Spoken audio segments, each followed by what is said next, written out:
میری بات پر یقین آئے گا کہ میں ٹھیک کہتا ہوں. ہمارا مسئلہ ہے، توجہ رکھنا، مسئلہ امام کے پیچھے فاتحہ نہیں پڑھنی چاہیے. وہ کہتے ہیں امام کے پیچھے فاتحہ پڑھنی چاہیے. ان سے پوچھو دلیل کیا ہے. ان کی عوام دلیل یاد کرتی ہے، ہماری عوام دلیل یاد نہیں کرتی. ہماری عوام صرف فضائل پہ چلتی ہے. اب تھوڑا سا کام آگے کرو. ہمارے دو کام ہیں، فضائل اور دلائل. کیا کام ہے؟ تبلیغ جماعت کا کام ہے فضائل، ہمارا کام ہے دلائل. ہم تمہاری فضائل اعمال پڑھتے ہیں، تم ہماری دلائل اعمال پڑھو.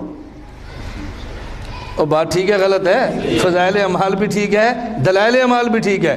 صرف فضائل اعمال پڑھو گے اس سے بندہ نماز پہ آ جائے گا، نماز بچے گی نہیں. ساتھ دلائل رکھو گے نماز پہ آئے گا بھی، نماز بچائے گا بھی. صرف نمازی بنانا ہے یا نماز بچانی بھی ہے؟ نا، نمازی بنائیں بھی اور بچائیں بھی. بنائیں فضائل اعمال سے اور بچائیں دلائل اعمال سے. اس لیے میں آپ سے کہتا ہوں ہماری ایک کتاب ہے نماز اہل سنت والجماعت. ہر بندہ وہ کتاب لو، اپنے پاس رکھو، اس کا مطالعہ کرو اور اس پر روایات پڑھو تو صحیح نا. گزشتہ اجتماع میں میرا ایک دوست تھا دبئی کا، پرائیویٹ اجتماع پہ آیا اور میں نے اس کو نماز اہل سنت اپنی کتاب ہدیے میں دے دی. ہماری کتاب کا نام ہے نماز اہل سنت، ہدیے کی دی. میں جب دبئی سفر پہ گیا تو ان کے گھر میں میری دعوت تھی. اس کے والد صاحب سفید ریش تھے، بوڑھے تھے، تبلیغ میں لگے تھے اور بڑے عرصے سے. مجھے کہتے ہیں مولانا صاحب میں تبلیغ بڑے عرصے سے چل رہا ہوں، لیکن میں بھی نماز پڑھتا تو ہاتھ اوپر رکھتا تھا. جب میں نے آپ کی کتاب دیکھی تو میرے ہاتھ خود بخود نیچے چلے گئے. کیوں؟ پہلے دلائل نہیں تھے نا. آپ سے کو پوچھے بھی آپ سینے کے نیچے ہاتھ کیوں باندھتے ہیں، کوئی دلیل نہیں ہے. فضائل اعمال میں تو دلائل نہیں ہے نا، صرف فضائل ہے. اب دلیل کیا ہے؟ آپ رفع دین کیوں نہیں کرتے، دلیل کیا ہے؟ آپ کو نہیں پتہ. آمین آہستہ کیوں کہتے ہیں، دلیل کیا ہے؟ مجھے نہیں پتہ. امام کی فاتحہ کیوں نہیں پڑھتے، دلیل کیا ہے؟ مجھے نہیں پتہ. وہ دو چار حدیثیں سنائے گا اور آپ کو پریشان کر کے رکھ دے گا اور کہے گا دیکھو یہ امام کی مانتے ہیں، میں نبی کی مانتا ہوں. میں حدیث پڑھتا ہوں، یہ بہشتی زیور پڑھتے ہیں. میں بخاری پڑھتا ہوں اور اس کے مقابلے میں قدوری پڑھتے ہیں. پھر آپ نے شرمندہ ہو کے منہ لٹکا کے کھڑے ہو جانا ہے اور کہ جی ہم تو اکابر کے پیچھے ہیں، اکابر کو چھوڑ نہیں سکتے. تو جو اکابر نے دلائل لکھے ہوں دلائل کو بھی پڑھ لیا کرے نا. کیا فرق پڑتا ہے؟ اکابر کے دلائل پڑھو، اکابر کا مسلک سمجھ آتا ہے. میں نے کہا مجھے بتا امام کے پیچھے فاتحہ. اس نے کہا جی فاتحہ پڑھنی چاہیے. میں ذرا بات سمیٹتا ہوں. امام کے پیچھے فاتحہ پڑھنی چاہیے. میں نے کہا ہم نہیں پڑھتے. کہا جی ہمارے پاس دلیل موجود ہے. میں نے کہا تم بھی دلیل پیش کرو. ہم بھی دلیل پیش کر دیں گے. تمہارے پاس دلیل کیا ہے؟ میں نے کہا میرے پاس تو قرآن ہے، اذا قرئ القرآن فاستمعوا له وانصتوا لعلکم ترحمون، کہ جب قرآن پڑھا جائے تو سنا کرو، چپ رہا کرو. میں نے کہا پھر میرے پاس تو قرآن موجود ہے. کہتا ہے جب قرآن پڑھا جائے تو آواز آئے تو سنیں گے. فجر اور مغرب عشاء کی نماز میں آواز آتی ہے، ہم قرآن سن لیں گے. لیکن زور اثر کی نماز میں آواز ہی نہیں آتی، پھر زور اثر میں امام کے پیچھے پڑھ لیا کریں. میں نے کہا نہیں. کہتا ہے کیوں نہیں؟ میں نے کہا قرآن کی سی آیت میں جواب موجود ہے. حکم دو تھے، خدا نے دو الفاظ نازل فرمائے ہیں، اذا قرئ القرآن فاستمعوا له وانصتوا. نمازیں دو قسم کی ہیں، نمبر ایک نماز جہری، نمبر دو نماز سری. فجر مغرب عشاء یہ نماز جہری ہے جس میں امام اونچی آواز سے قرآن پڑھتا ہے. زور و اثر کی نماز یہ نماز سری ہے جس میں امام قرات آہستہ کرتا ہے. ایک حکم جہری نماز کا، ایک سری نماز کا. میں نے کہا جب آدمی کو آواز آئے تو آدمی آواز سنتا ہے لیکن سن کر چپ بھی رہتا ہے. اگر آدمی چپ نہ رہے اسے سننے والا کہتے ہی نہیں ہے. یہ نوجوان سامنے بیٹھا ہے، میرے مسئلے پر بات ہو سکتی ہے، یہ آگے بول رہے ہیں، میں کہتا ہوں میری بات سنو. کہتے ہیں میں سن رہا ہوں. آپ سارے کہیں گے بھائی تو کہاں سنتا ہے، تو بولتا ہے، تو چپ ہوگا تو سنے گا. پتہ یہ چلا کہ بات سنتا وہ ہے جو چپ ہوتا ہے، جو چپ نہ ہو اسے سننے والا کہتے ہی نہیں ہے. قرآن کریم نے کہا اذا قرئ القرآن فاستمعوا له، جب قرآن پڑھا جائے تمہیں آواز آ رہی ہے تو پھر تم امام کی قرات سنا کرو. جب قرات سنیں گے تو چپ بھی تو رہیں گے نا، جب سنیں گے تو چپ بھی رہیں گے. آگے پھر انصتوا کیوں فرمایا؟ اور چپ رہا کرو. مفسرین فرماتے ہیں نمازیں دو قسم کی ہے. جب امام اونچی آواز سے قرات کرے یہ جہری نماز، آواز آ رہی ہے، فاستمعوا له سنو اور چپ رہو. اور جب امام آہستہ قرات کرتا ہے اب تم سن نہیں سکتے، انصتوا چپ اب بھی رہو، انصتوا چپ اب بھی رہو. جب آواز آتی ہو استمعوا له، اس میں انصتوا خود بخود موجود ہے. اور جب تمہیں آواز نے انصتوا پھر چپ ہو جاؤ. میں نے کہا یہ قرآن میں آ گیا، میں نے تو قرآن پڑھا ہے. مجھے کہتا ہے نہیں جی آپ کی دلیل نہیں بنتی. توجہ رکھنا. میں نے کہا کیوں نہیں بنتی؟ کہتا ہے جب امام قرآن پڑھے ہم بھی چپ رہتے ہیں. ہم تو اس وقت بولتے ہیں جب امام ام القرآن پڑھتا ہے. فاتحہ ام القرآن ہے، الف لام میم سے لے کر والناس تک قرآن ہے. ہم امام کے پیچھے قرآن نہیں پڑھتے، ہم امام کے پیچھے ام القرآن پڑھتے ہیں. توجہ رکھنا. ہم امام کے پیچھے قرآن نہیں پڑھتے، کیا پڑھتے ہیں؟ ام القرآن۔ میں نے کہا فاتحہ ام القرآن ہے، کیا مطلب قرآن نہیں ہے؟ کہتا ہے یہ قرآن نہیں ہے، یہ ام القرآن ہے۔ میں نے کہا توجہ، ام القرآن ہے، قرآن نہیں ہے، تیری دلیل کیا ہے؟ کہتا ہے میری دلیل یہ ہے، یہ فاتحہ قرآن نہیں ہے، ام القرآن ہے۔ مجھے یہ بتائیں قرآن کے پارے کتنے ہیں؟ اس کو آہستہ کر لو، قرآن کے پارے کتنے ہیں؟ توجہ رکھنا، کتنے پارے ہیں؟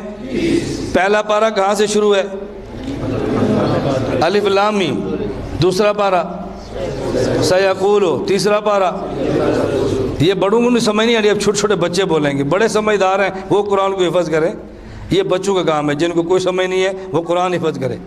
اور آخری پارہ عما یتساءلون۔ اب اس کی دلیل سمجھنا، جب وہ دلیل دے گا نا تمہارے پاؤں تلے سے زمین نکلنی ہے، آپ نے بہت پریشان ہونا، پھر آپ کو ہماری قیمت سمجھ آنی ہے کہ ہمارا کام کیا ہے۔ انہوں نے کہا جی قرآن کے پارے کتنے ہیں؟ کیا جواب؟ پہلا پارہ کہاں سے شروع؟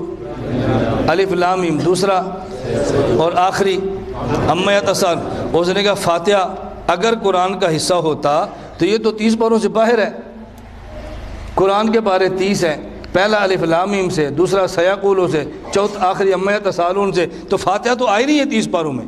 اگر یہ قرآن ہوتا تو 30 پاروں کے اندر ہوتا نا، اس سے پتہ چلا کہ فاتحہ قرآن نہیں ہے۔ اب آپ کو ہمارا فن سمجھ آنا ہے، ہماری قیمت سمجھ آنی۔ اب آپ نے کہنا شہاب الدین ذرا اپنے استادوں کو بلاؤ، جب بغیر بلائے کے آئیں گے تو آپ نے کہنا نہیں دین میں فساد ہوگا۔ بات سمجھنا، میں نے اس سے پوچھا یہ بتاؤ قرآن کی صورتیں کتنی ہیں؟ آپ بتاؤ۔ پہلی صورت۔ میں نے کہا جب قرآن نہیں ہے تو پہلی صورت کیسے ہے؟